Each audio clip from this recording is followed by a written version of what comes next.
శ్రీ రామకృష్ణ ప్రభ ఛానల్ను చూడండి, మాసపత్రికను చదవండి.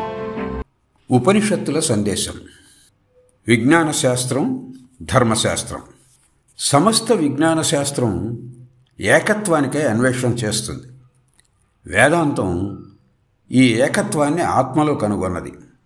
ఈ అన్వేషణ క్షేత్రానికి తగిన పద్ధతులను అనుసరించింది.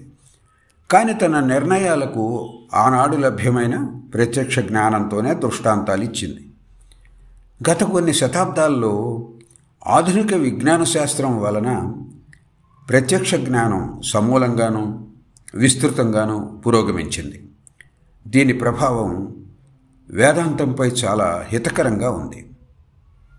అనేకత్వంలో ఏకత్వాన్ని చూపే ఆధ్యాత్మిక దర్శనాన్ని రూఢిపరిచే ఈ ప్రత్యక్ష ప్రమాణ జ్ఞానంలో కూలంకషమైన మార్పులను వేదాంతం ఆహ్వానిస్తుంది. ఈ విధంగా విజ్ఞాన ధర్మశాస్త్రాలు రెండూ సమన్వయం చెంది ఏకధారగా ప్రవహించి మానవ జీవితంలోని అన్ని రంగాలను సారవంతం చేయగలవు. 1893 సెప్టెంబరు 19న చికాగో సర్వమత సమ్మేళనంలో హిందూ మతం గూర్చి తాను రాసిన ప్రసంగం చదువుతూ ఈ యథార్థాన్ని ఆశాభావాన్ని వ్యక్తం చేస్తూ స్వామి వివేకానంద ఈ విధంగా అన్నారు. లేవండి మేల్కోండి 1వ వాల్యూంలో 51వ పేజీలో ఉన్నది. సమస్త శాస్త్రాలు తుదకు ఈ సిద్ధాంతానికి రాక తప్పదు.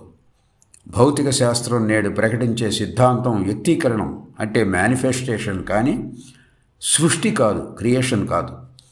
ఇక హిందువు యుగ యుగాల నుండి తనకు హృద్గతమైన సిద్ధాంతాలనే విజ్ఞాన శాస్త్రం పటుతర భాషలో అత్యంత నవీన సిద్ధాంతాల తోడ్పాటుతో లోకానికి ప్రకటిస్తూ ఉన్నదని ఆనందిస్తున్నాడు.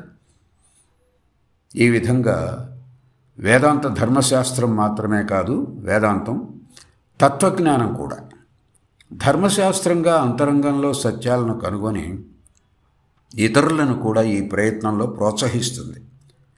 తత్వజ్ఞానంగా అంతరంగ జ్ఞానాన్ని, భౌతిక శాస్త్రాన్ని సమన్వయపరిచి సత్యస్వరూపం యొక్క సమైక్య దర్శనాన్ని కలుగజేస్తుంది.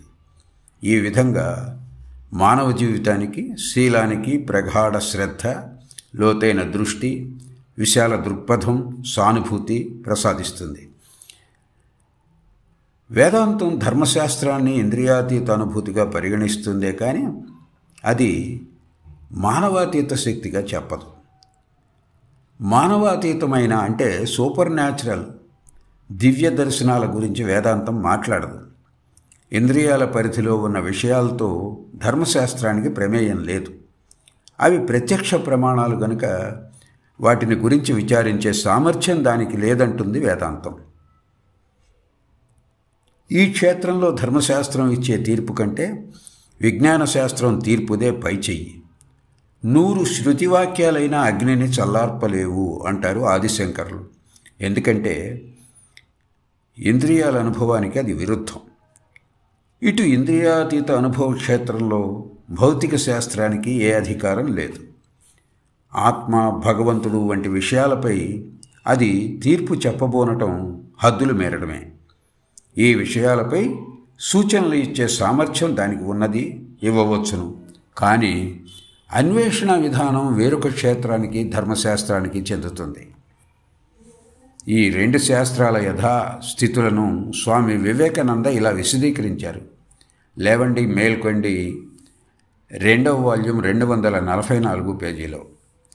రసాయనిక శాస్త్రం తదితర ప్రకృతి శాస్త్రాలు భౌతిక జగత్తును గురించిన సత్యాలను పరిశీలిస్తాయి. ధార్మికత ఆత్మ ప్రపంచాన్ని గురించిన సత్యాలను పరిశీలిస్తుంది. రసాయనిక శాస్త్రాన్ని నేర్చుకోవడానికి పఠింపవలసింది బాహ్య ప్రకృతి గ్రంథం.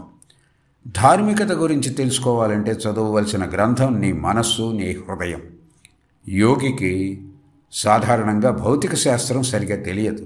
ఎందుకంటే అతడు ఆ విషయమై ఒక పుస్తకానికి మారు మరొక పుస్తకం చదువుతాడు. అట్లాగే భౌతిక విజ్ఞానవేత్తకు కూడా ఆధ్యాత్మికత గురించి తిన్నగా తెలియదు. అతడు మరొక గ్రంథాన్ని, బాహ్య ప్రకృతి గ్రంథాన్ని పఠిస్తాడు.